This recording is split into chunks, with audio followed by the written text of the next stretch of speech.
Hello again.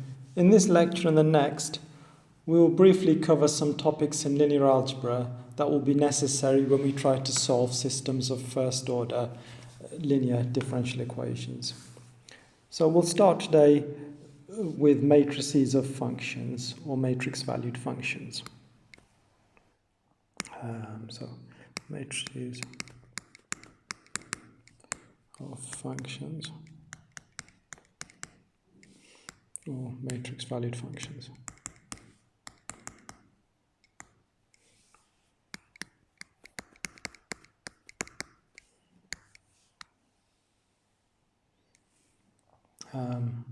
So basically a matrix valued function is just a matrix where the coefficients are functions, where the entries are functions. So a matrix valued function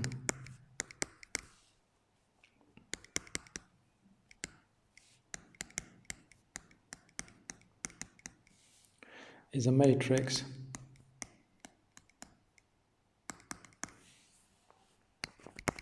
A of t.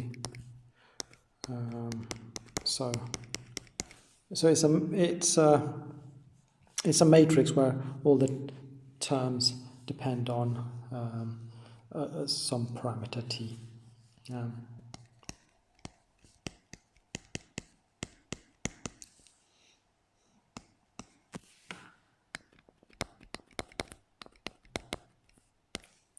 And an example is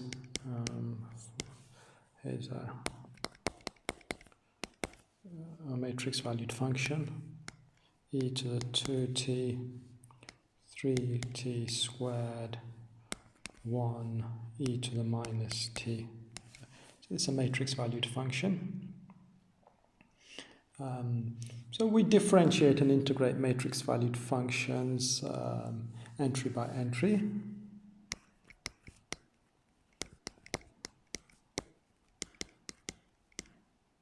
Differentiate and integrate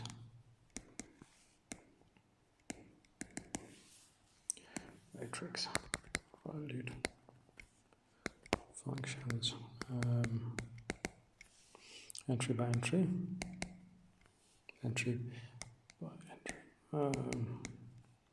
So e.g. If AT is given as above, if AT is given as above,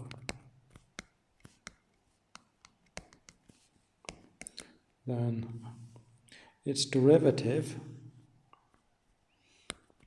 a prime t, so if you differentiate that you'll get 2e to the 2t, it's the first entry.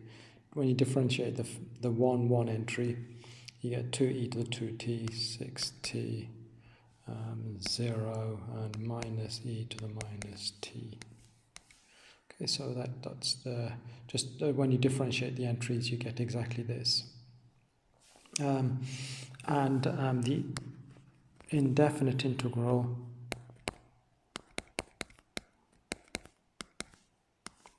so when you integrate this, you get a half e to 2t. Since it's indefinite integral, we have arbitrary constants. So each entry will get an arbitrary constant. So you get t cubed plus c2 t plus c3 and minus e to the minus t plus c4. Okay, so that's the indefinite integral. So now we can consider polynomials of matrices and more general functions of matrices such as exponentials. So let's consider those next. So polynomials of matrices and matrix exponentials.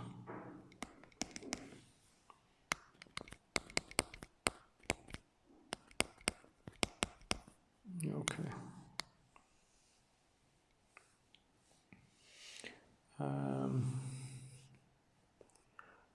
So let's let A be an n by n matrix. Okay, so here it's important that the matrix is square. If it's square, we can consider it as powers. So then we have a squared is a times a, and a cubed is a times a times a. And here, the order in which we multiply does not matter by associativity, so this is well defined and so on. Okay, so we can define all powers in this way. So now if p of x is a polynomial,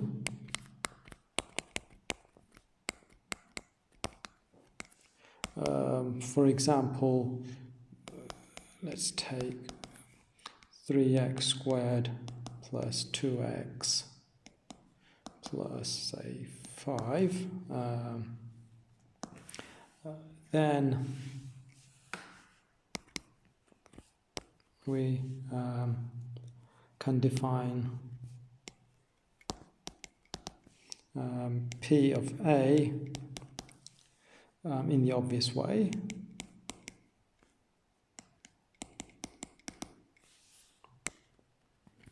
So in the example,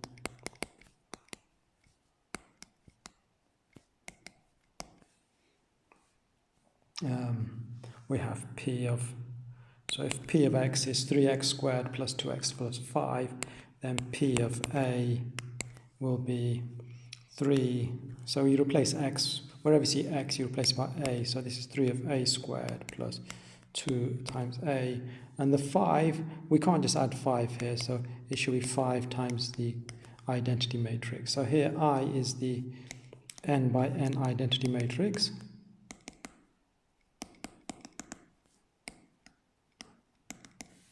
And this is P of A.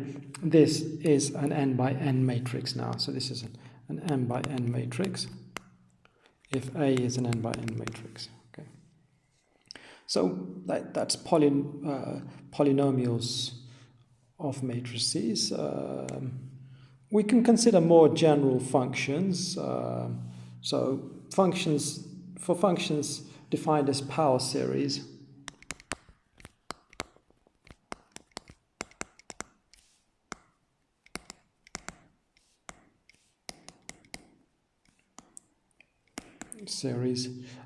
we can attempt to do something similar.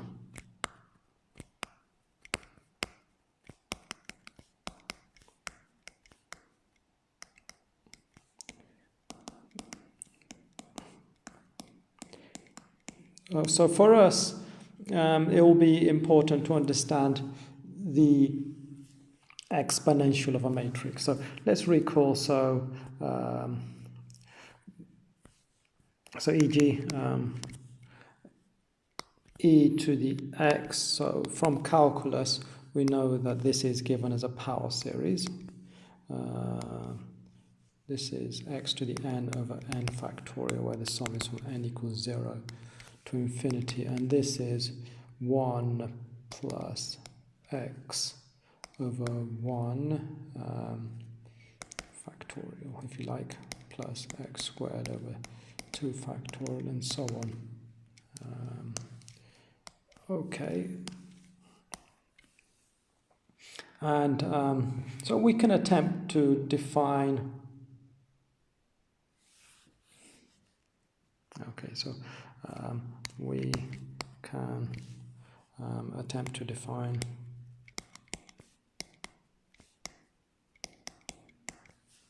E. So we want to define the exponential of a matrix. So we want to replace x by a matrix, or more generally, we'll want to consider something like this times t. Okay, so we just consider the infinite the infinite power series, the power series here, and we replace, wherever we see x, we replace with at. So we try to define it like this.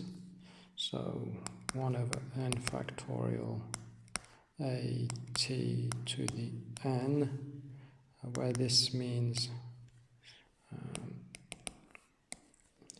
1 over n factorial a to the n times t to the n, and this is by definition the identity plus at plus 1 over 2 factorial a squared t squared and so on. Okay, so here we can see that this is an infinite sum of matrices.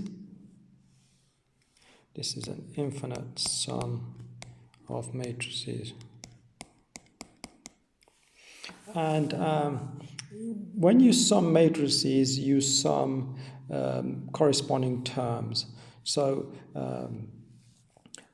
for this infinite sum to make sense, the entries must converge. So the entries, the result here, we get the result is a matrix where the individual entries are power series. So an infinite sum of matrices, and we get, this gives a matrix whose terms are power series.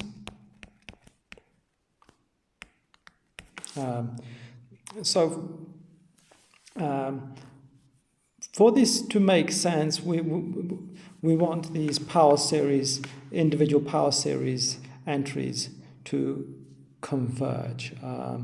And what we can show is, so it can be shown that in the resulting matrix,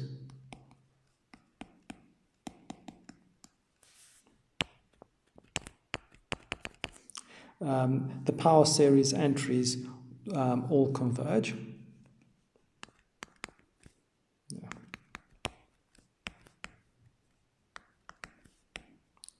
Entries all converge. They in fact converge absolutely, each one does. They all converge for every a and every t.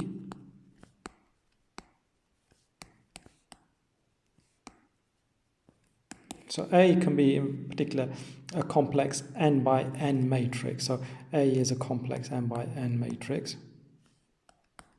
Complex n by n matrix. So we get a well-defined function. So e to the at is a well-defined matrix-valued function. So each term in this is a power series which converges, so it gives us a function. In fact, this converges for all t, so each entry is a function defined on the whole of the complex plane, in fact. So this is a matrix-valued function.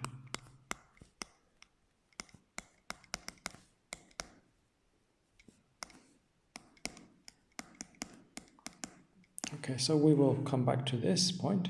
We will need this later on. Okay, next we'll discuss standard inner product. So on vectors, so the standard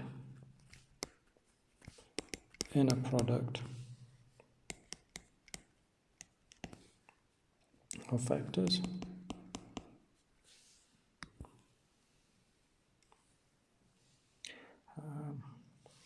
So let's suppose that x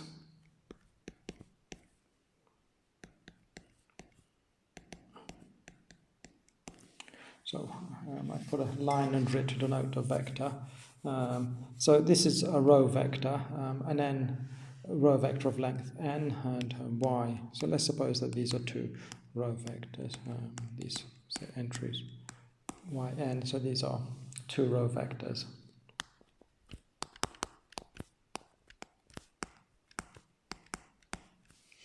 Of length n with complex entries.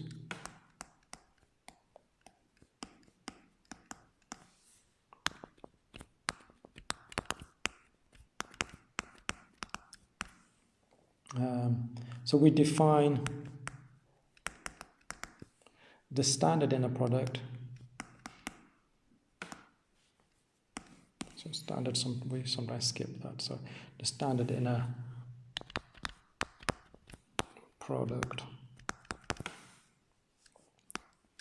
of x and y to be, okay, so the notation will be x, y in parentheses, and we define this to be the matrix product. So this is the product as matrices of x, y star. So recall y star, this was the adjoint of y, and so x was x1 up to xn, y star is y1 conjugate up to yn conjugate. Okay, so this becomes a column vector now, and the result is the sum of xi times yi bar. Okay, so it's the standard inner product of two vectors x and y. And the standard inner product has the following properties.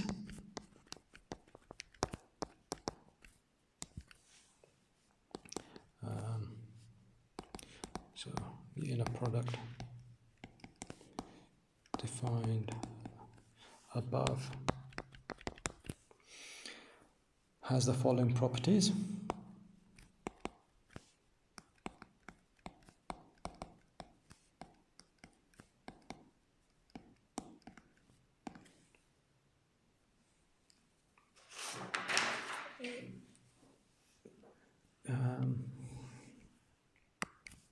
So firstly, if we reverse the order x and y, so if we write this as yx, okay, so then this introduces a conjugate. Okay, so x, y, the inner product of x and y is a complex number. When you reverse the order of x and y, that introduces a complex conjugate, so you have to take the complex conjugate of the whole thing. Okay, so we have this following distributivity property, so it distributes over addition basically. So if x, y and z are three vectors of length n, then the inner product of x with y plus z is the inner product of x with y plus the inner product of x with z. So you can check these easily from the definition, and all of the, so I won't give you a proof, and they will all follow easily from the definition. So so now suppose c is a complex number. If we multiply x by a complex number and take the inner product with y, we get the same as taking the inner product of x and y and multiplying the whole thing with c. And if you do the same thing with c on the right hand side, and again the c comes out, but this time with a complex conjugate sign. So it's with a conjugate, we get we have to multiply by the conjugate. So here c is a complex number. Okay, so we have next the inner product of x with itself is a real number, and in fact it's always non-negative, and it is 0 precisely when x is 0. So if x is non-zero, then this is strictly greater than 0. Okay, and as I said, the proofs are left as an exercise. And we can, once we have an inner product, then we can define the notion of orthogonality. We say that x and y are called orthogonal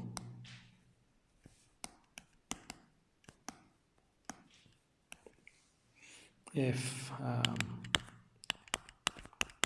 the inner product between them is 0.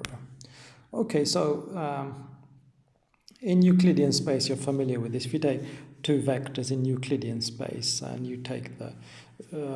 so in Rn, you get the same inner product here, but you don't need to worry about taking conjugates. So then orthogonal will mean perpendicular. Okay. So next, we now consider systems of algebraic equations.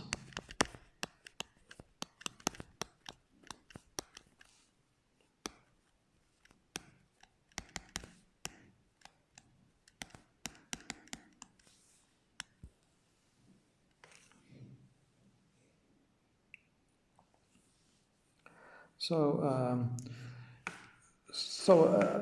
a system of algebraic equations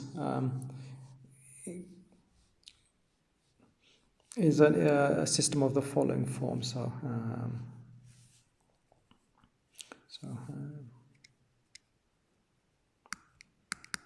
if we consider this,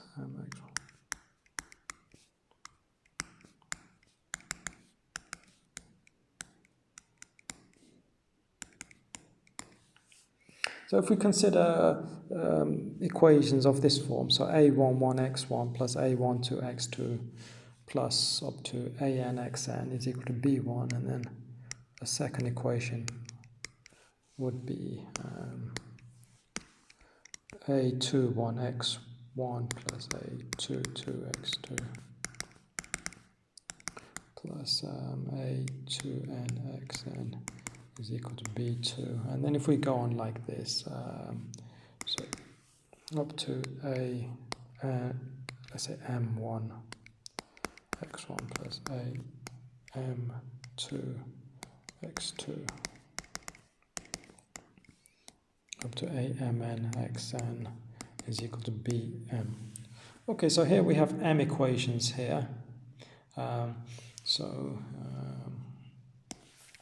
So here, so we want to consider this. Let me just write here, consider. So here, x1 up to xn, so these are n variables. And the various aij and bi, these are constants.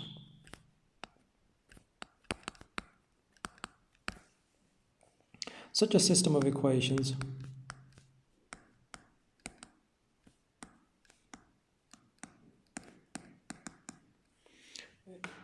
is called an m by n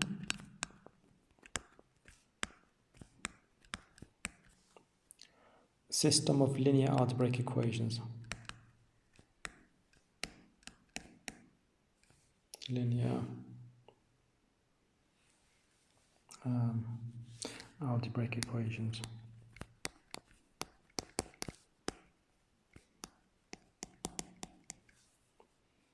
So it's a system of linear algebraic equations.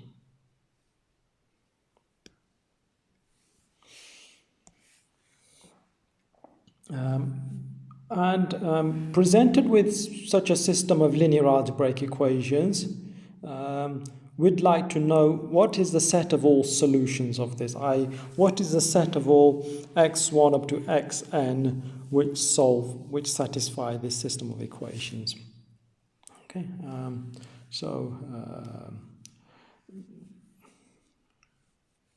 given such a system of equations, we would like to know the set of all solutions.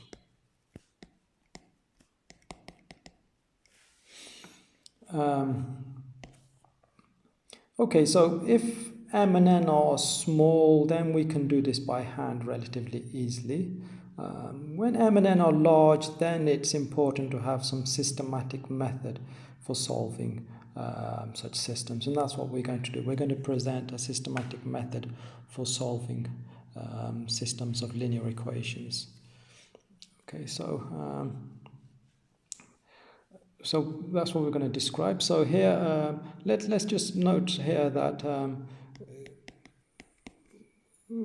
we can abbreviate the above equation. We can write the above system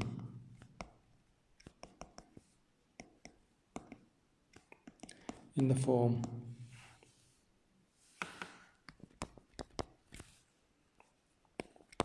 AX equals B as a single matrix equation, and that's what I'm trying to solve. So where A is an M by N matrix, so that's the name M by N system. This is 1, 1, 2, 1, N, A, M, 1, 2, A, M, N.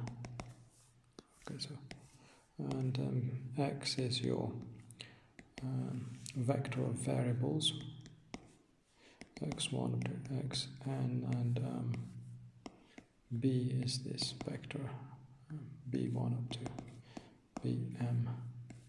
Okay, so we can write our system as a single matrix equation, and we want to know what are the set of all solutions of this matrix equation. Note that, or rather we'll see that matrix equations, they sometimes have a unique solution, sometimes they have no solutions, and sometimes they have infinitely many solutions. In all cases, we'd like to know, we'd like to firstly know which one of these three possibilities we're in, which situation we're in, and then we'd like to know what the set of all solutions is. Okay, so we're going to now describe a systematic method. We will describe a systematic method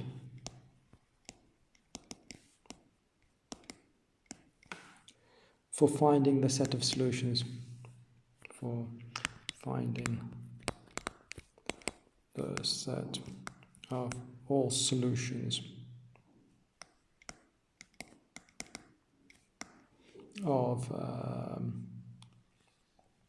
systems of equations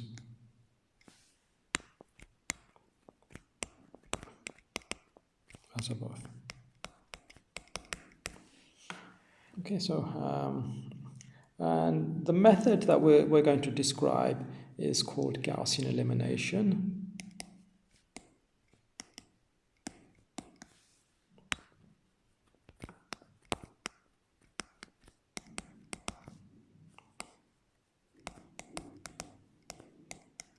And it involves something called elementary row operations, which we'll describe next. It involves elementary row operations. Okay, so let's now describe elementary row operations.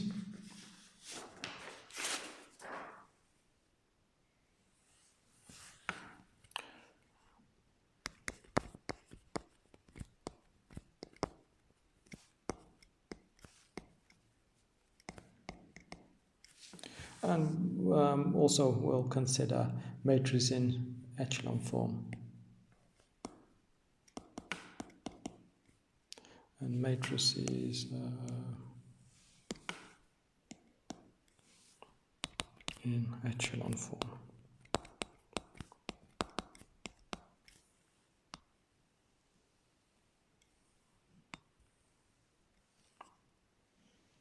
Okay.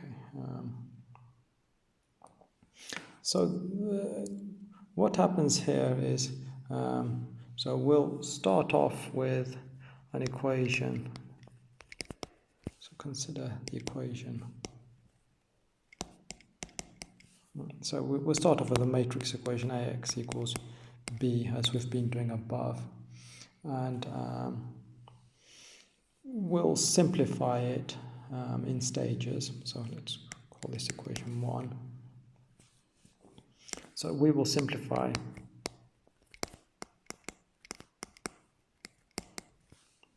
the equation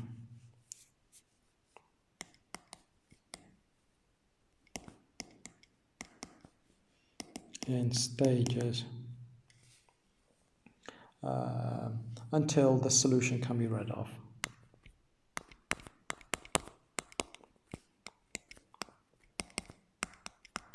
So until it becomes sufficiently simple so that the solution can be read off.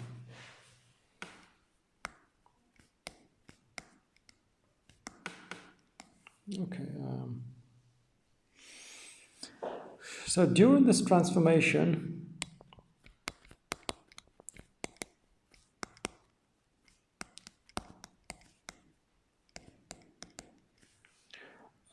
we will change this. We will not change the set of solutions. So we're going to change this equation to this matrix equation to a new matrix equation at each stage, but we will do it in such a way that the set of solutions does not change.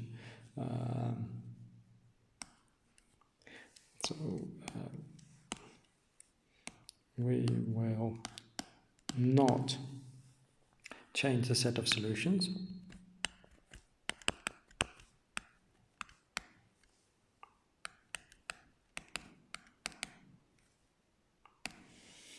Okay. So at each stage we need to record what the new matrix equation is. And in fact, we don't need to write the whole equation. We just need to know what A is and what B is. So at each stage,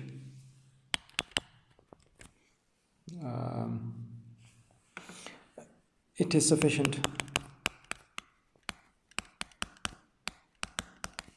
to record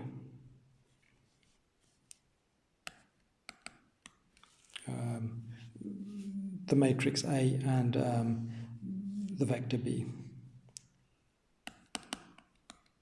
Just the matrix A, which will have changed. I mean the new matrix A, the matrix A, and the vector B.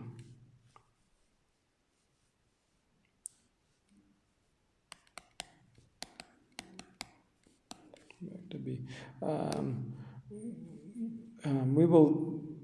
So. We'll make this shorthand, so we'll write, instead of writing the equation, we'll write A, B, like this. Okay, so let's call this 2. And we'll call this the augmented matrix. So this is, if A was here an n by n matrix, so let's assume here A is an n by n matrix, so A is n by n matrix. Oops, write that better. So A is an n by n matrix. So here, this whole thing is going to be an m. Yeah, let me go back. This should be an m by n matrix. Okay, so it's not necessarily square. It can be arbitrary of arbitrary dimensions. So then this will be, we've just increased the number of columns by 1. So this is going to be m. So m is the number of rows. The number of rows is going to stay the same, but the number of columns will increase by 1.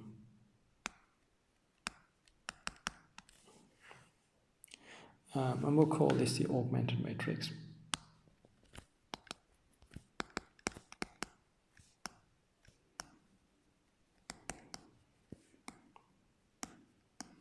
So we need to, if we can keep track of what the augmented matrix is at each stage, then we can recover the matrix equation at each stage, of course. So the transformations that were allowed, these are the so-called elementary row operations, which we're now going to describe. So we will use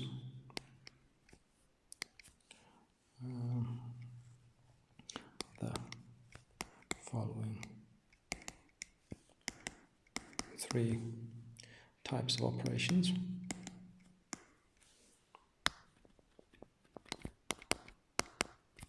And these are called elementary row operations.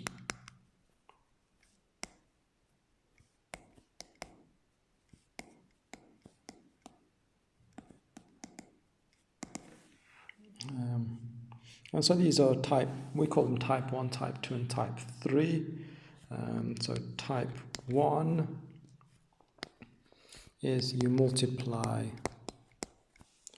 a row by a non-zero constant.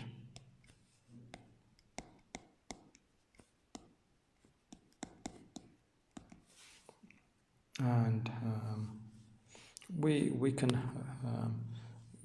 abbreviate this as you take row I, this is the ith row, and you multiply by C, and this is your new ith row. So C is non-zero. So it's a non-zero constant. And Ri means the ith row.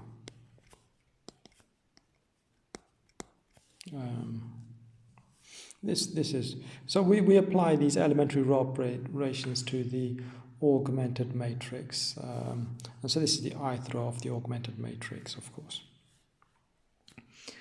Or I mean, we can apply elementary row operations to any matrix. Okay. So these are type 1 row operations, multiplying a row by a non-zero constant. The second elementary row operation, this is type 2, is you interchange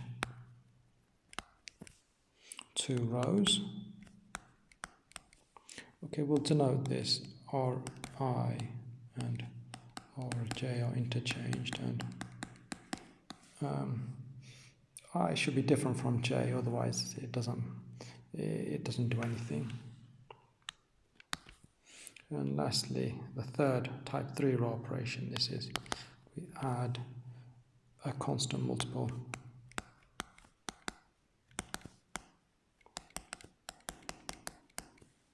of one row to another.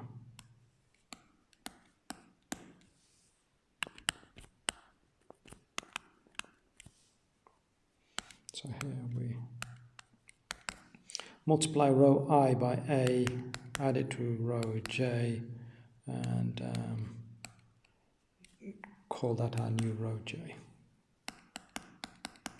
So I should be different from J. Otherwise, I mean, we're just adding some multiple of one row to itself, and then it sort of reduces to a type 1 row operation. And if A is equal to 0, of course, then we're not doing anything. So, I mean, here, of course, A should be non-zero, but I mean, if you want it to be non-trivial. Anyway, these are the three elementary row operations that were allowed. Okay, so it's easy to see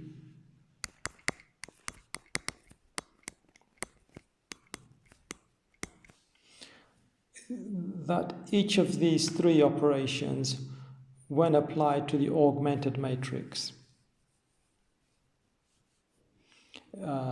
they do not change the set of solutions.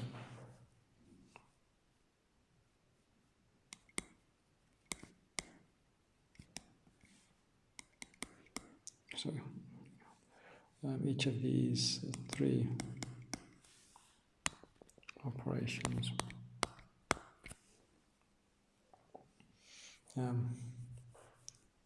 when applied to the augmented matrix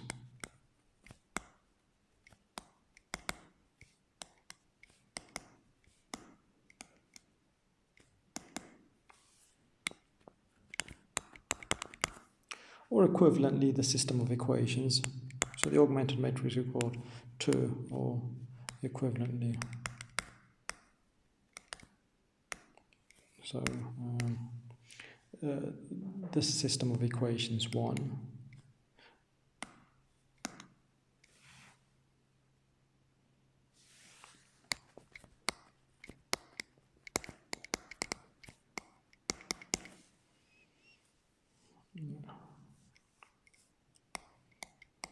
So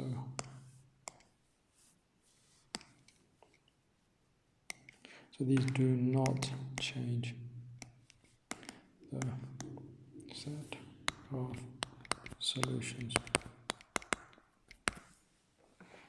So, I mean, you can, if you just sort of look at it, I mean, the first one, I mean, if you think of these, applying these to a system of equations, if you multiply one equation by a non-zero constant, then certainly the set of solutions will not change. If you interchange two equations, as the second one says, it will not change the set of solutions, and similarly for the last one. So I mean, we're applying these row operations to the augmented matrix, but it's the same thing.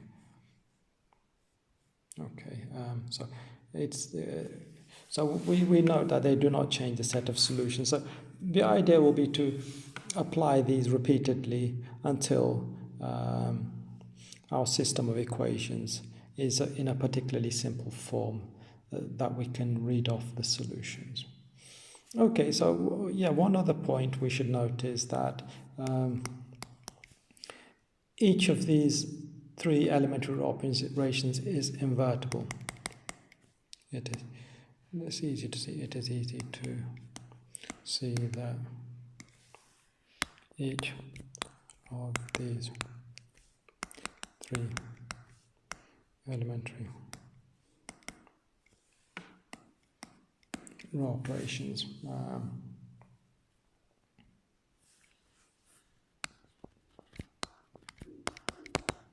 is invertible. Invertible means that there's an operation that undoes what it does. So, for example, if we look at this type 1 says you multiply a row by a non-zero constant c. So the inverse of that is if you multiply the same row by 1 over c, then that undoes this row operation. So in fact, each elementary row operation can be undone by an elementary row operation of the same type. So each of these is invertible. Okay, so we will apply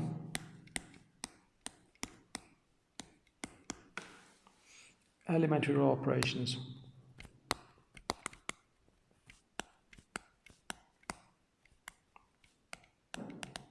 to the augmented matrix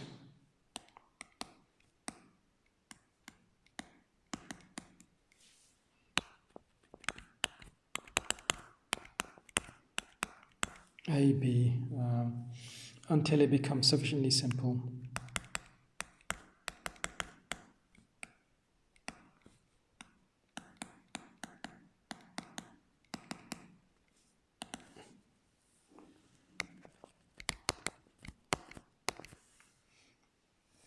so that the solutions can be read off.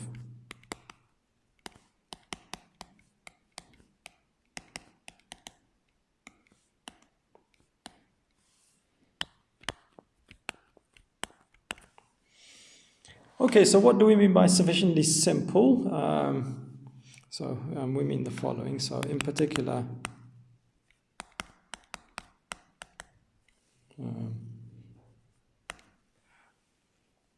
we will stop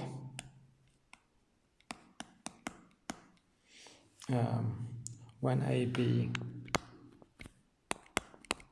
when the augmented matrix AB is transformed into a pair, into, let's say, an augmented matrix, rather.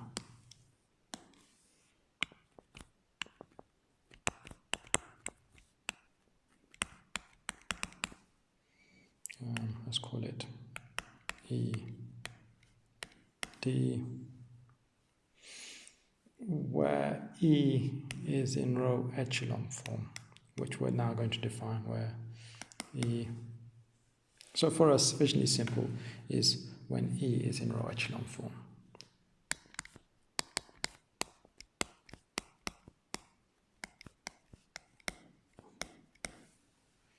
Okay, so the definition of row echelon form is the following.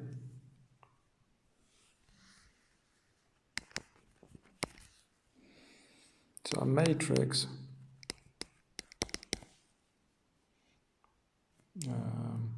is said to be in row echelon form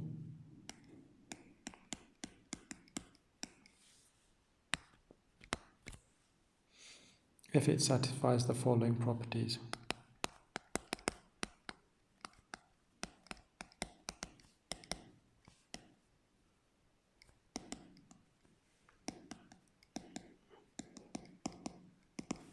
Okay, so let's list these properties.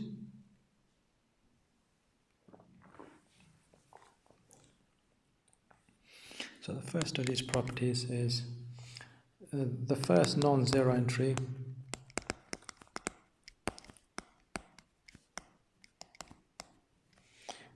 in each row is 1.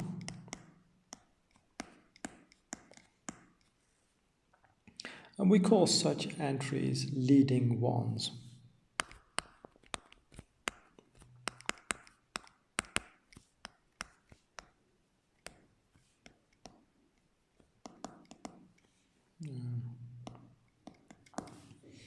Okay. So the first property we want our matrix to have. The second property is that all entries below a leading one are 0. Thirdly, if I is less than j, then the leading entry of row I must be to the left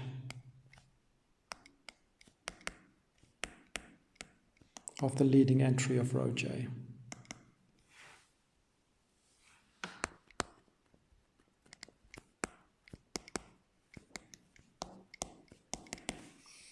Okay, and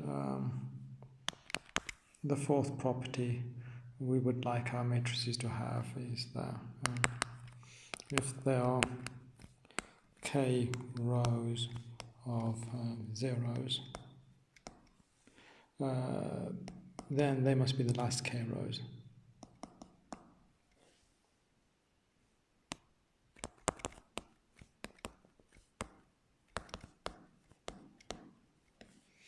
Okay, so these four, if a matrix has these four properties, then we say that it's in row echelon form.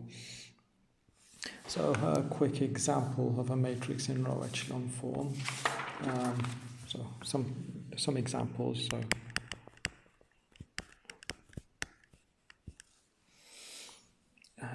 So let's consider the matrix 1, 1, 2, 0, 0, 1. So each entry has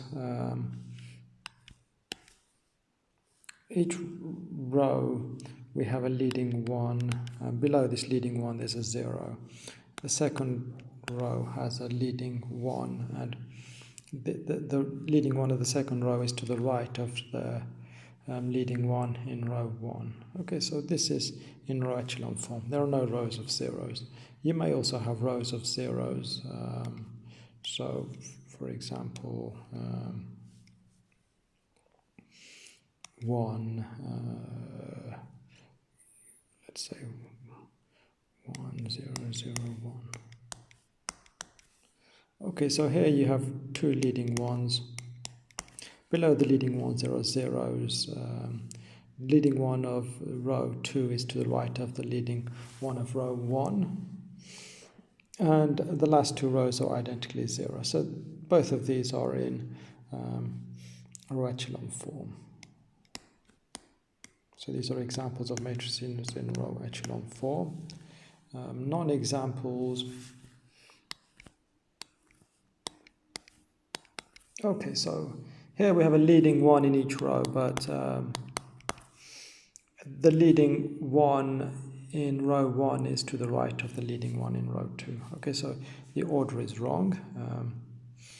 So that's not row echelon form, and for example, this matrix whatever. Is it not in row echelon form because of this entry here in the first row? This is not a leading one. The first non-zero entry is not a 1 in the first row. So these two are not in row echelon form.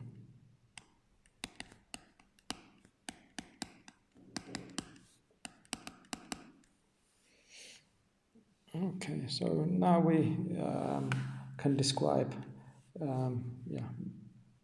So before I come to describe Gaussian elimination, let's state the following theorem.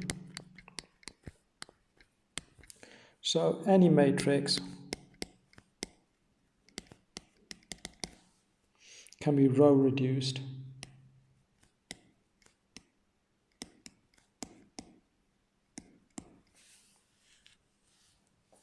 until a matrix in row echelon form is obtained.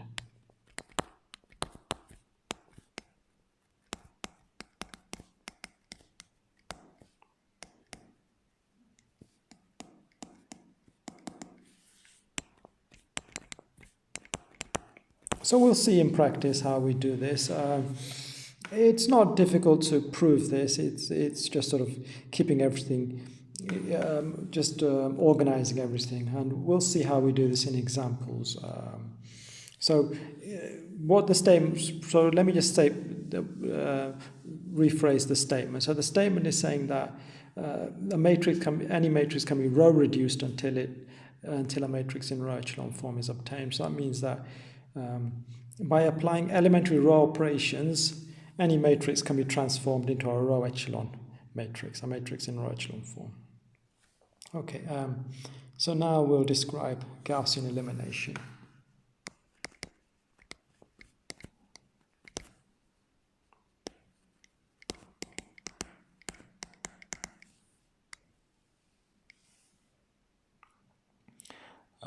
So Gaussian elimination, this gives a systematic method for solving a systematic method for solving the equation.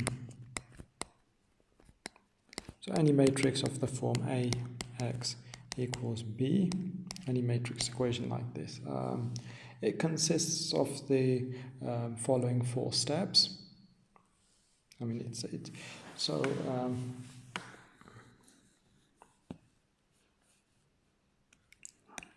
it is given by the following algorithm.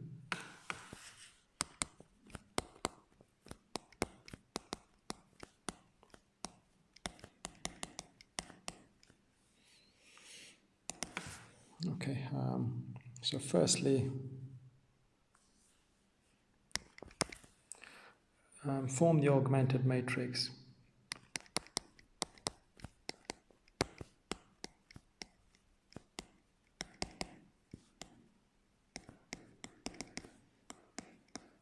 AB. That's the first step. Next, apply elementary row operations to AB.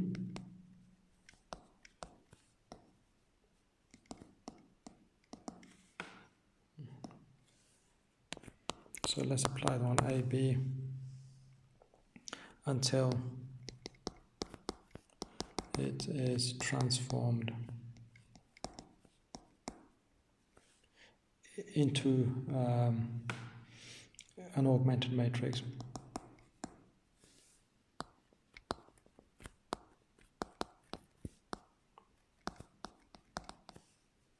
Let's say ED, where D is, where E is in row echelon form.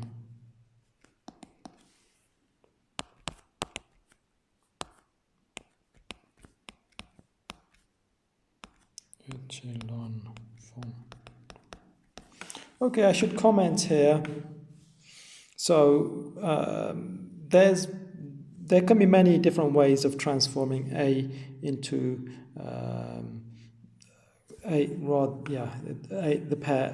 the augmented matrix AB into an augmented matrix ED, where E is in row echelon form. So there's many different ways of doing this, and even the end result that we get is not necessarily unique. So there are different row echelon matrices that we may get at the end. It doesn't matter. I mean, once we get a row echelon matrix, then we're happy. So sometimes we may want to apply further elementary operations to make it even simpler. But once it's in row echelon form, it's sufficiently simple, and we can actually read off the solutions quite easily. Okay, so that's the second step. And then the third thing, actually this is not really a step, it's just something that we note. So the columns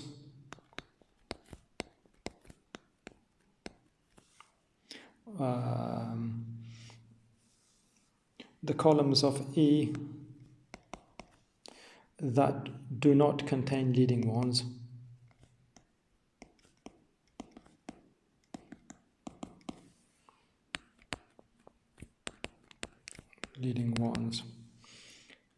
correspond to free variables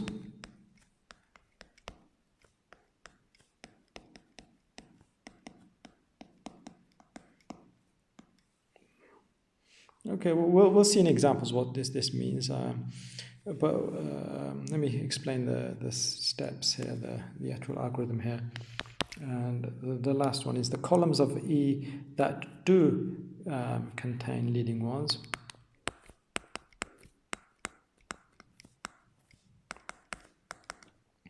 that contain leading ones. These correspond to variables that can be expressed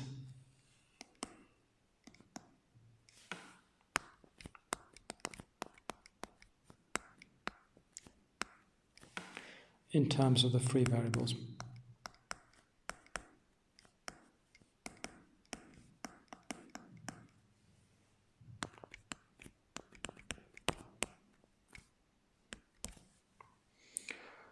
Okay, so yeah, I'll give you examples of this next time. So I'll stop here.